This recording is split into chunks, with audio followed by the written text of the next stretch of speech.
नमस्कार।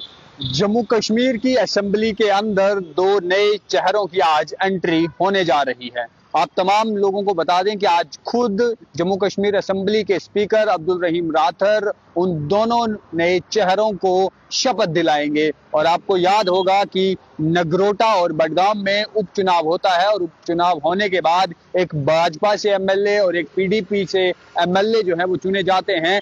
आज शपथ समारोह है और आज जम्मू कश्मीर की असेंबली के अंदर उन्हें जो है वह शपथ दिलाई जाएगी। ऐसे में अब कुल मिलाकर जम्मू कश्मीर के अंदर 90 एमएलए हो जाएंगे। 90 एमएलए जिनमें से नेशनल कॉन्फ्रेंस के 41, भाजपा के 29 और पीडीपी के 4, कांग्रेस के 6 और आम आदमी पार्टी का इकलौता विधायक, और इसके अलावा एआईपी से भी एक विधायक है। कुल मिलाकर सबको मिलाकर जो है वो 90 एमएलए जो है वो पूरे हो जाएंगे। ऐसे में जहां उपचुनाव हुए थे, जहां नगरोटा के अंदर देवेंद्र राणा की बेटी दिव्यानी राणा, उन्होंने जो है वो जेके एनपीपी के हर्षदेव को भारी मतों से हराकर जीत हासिल की थी। और वहीं नगरोटा के अलावा जब बडगाम में जो उपचुनाव हो रहे थे वहां पर उमर अब्दुल्ला ने अपनी उस सीट को छोड़ दिया था चीफ मिनिस्टर बनने के बाद। और वहां पर जब इलेक्शन होते हैं तो वहां पर नेशनल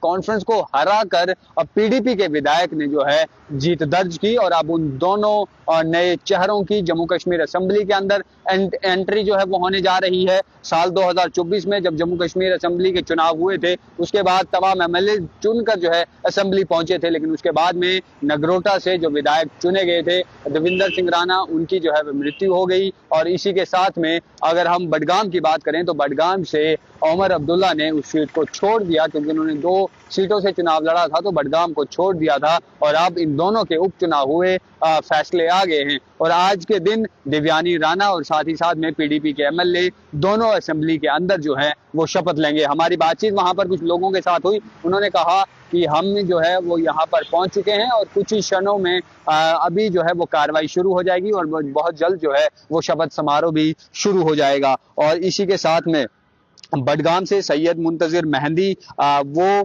नेशनल कॉन्फ्रेंस को हराकर पीडीपी से जीते हैं। और साथ ही में दिव्यानी राणा जो हर्षदेव को हराकर नगरोटा से विधायक बनी हैं। और आज इनका शपथ समारोह है और आज शपथ समारोह में ये शपथ लेंगे और इसके बाद जम्मू कश्मीर असेंबली के अंदर भी जैसे ही सेशन शुरू हो जाएगा तो फिर वहां पर भी अपना भाग लेंगे। अब ऐसे में 2024 में जब इलेक्शन हुए थे उसके बाद में जम्मू के अंदर भी असेंबली जो है वो शुरू हुई, कश्मीर के अंदर भी हुई, 2 बार कश्मीर में, 1 बार जम्मू में। लेकिन ये दोनों जो नए विधायक चुने गए हैं इन्होंने उसमें भाग नहीं लिया है। और अब जब जम्मू के अंदर जो है वो सेशन शुरू होगा तो इसमें देखना होगा कि किस तरीके से ये अपनी बात को आगे रखते हैं। लेकिन फिलहाल जम्मू कश्मीर की राजनीति में अलग अलग किस्से हैं, अलग अलग कहानियां हैं। एक विधायक जो डोडा ईस्ट से हैं वह इस समय जेल के अंदर बंद है, 2 विधायक नए चुने गए हैं। इसी के साथ में हमने आपको बताया कि नेशनल कॉन्फ्रेंस के 41 एमएलए जो हैं वो अब जम्मू कश्मीर सरकार के अंदर है, वहीं भाजपा के